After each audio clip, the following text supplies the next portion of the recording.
Amis fermiers, bonjour, bienvenue à la ferme, bienvenue sur Cocotte TV.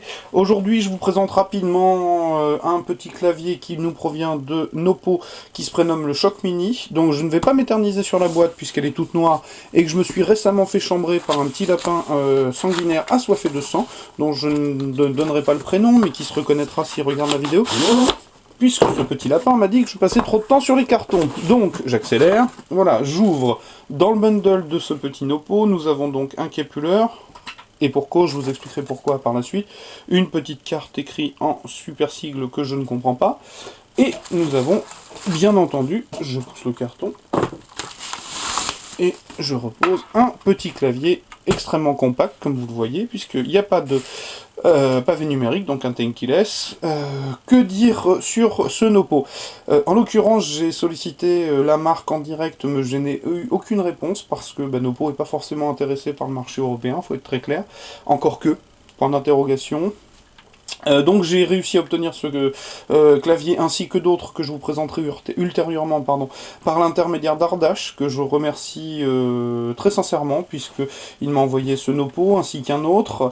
Ce Ardache est donc joignable sur Desk Authority et permet d'obtenir ces claviers en import en direct. En termes de prix, on n'est pas sur du très cher, enfin à mon goût en tout cas, à mon sens, dans la mesure où celui-là en switch rouge est tarifé environ 72-73 euros, me semble-t-il, et que si on redescend sur du switch noir, on doit être autour de 65 euros, quelque chose comme ça, frais de port compris, provenance de la Chine directement.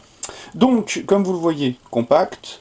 Au niveau de la qualité de fabrication, c'est carrément pas mal du tout, à l'exception, je l'ai déjà ouvert, donc je peux vous dire, des petites pattes qui brinque-ballent un peu, mais au-delà de ça, c'est carrément pas mal, bien fini. Les ajustements sont relativement réguliers. Il n'y a pas trop de mauvaises choses. Dernièrement, en produit chinois, j'ai testé le Dearmo, où là, c'était un petit peu catastrophique en termes de finition. Celui-là, c'est carrément pas mal. C'est plutôt bien fini, régulier, je disais. Et donc du coup, comme vous le constatez, il est fourni avec un képuleur, et pour cause, parce que le but du jeu sur un Oppo, en fait, c'est un peu de se le faire à sa convenance en achetant un set de touches de la couleur qui vous plaît. Donc moi, je vous cache pas, je vais le passer en white blanket, si tout marche bien. Que dire d'autre? C'est un clavier qui est full anti-ghosting, normalement, sur une connexion USB plaquée. Et donc, globalement, vous ne trouverez pas ni d'USB sur la tranche, ni d'audio in ou out sur la tranche, vous ne trouvez rien.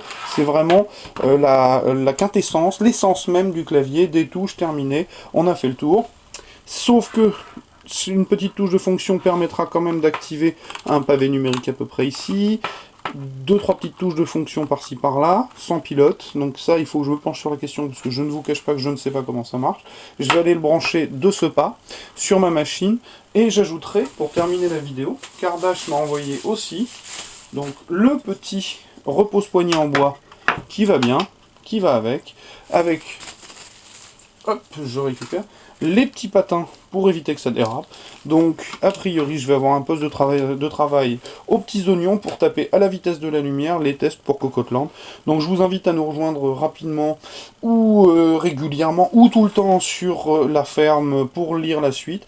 Et vous verrez bientôt arriver d'autres claviers de ce type, voire même franchement encore plus compacts, tout en restant en mécanique.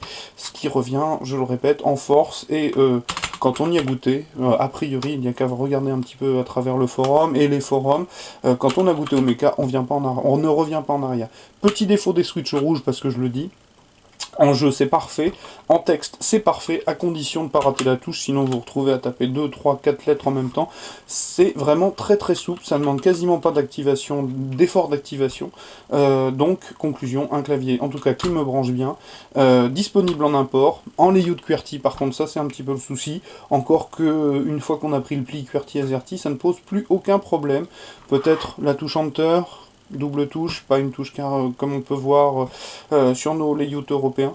Bon, ceci étant, ça reste un clavier qui me branche beaucoup, que je vais aller m'empresser d'aller connecter sur ma machine pour aller taper le test de ce petit Nopo Shock Mini. Voilà, en vous remerciant, et je vous dis à très bientôt sur la ferme. Au revoir.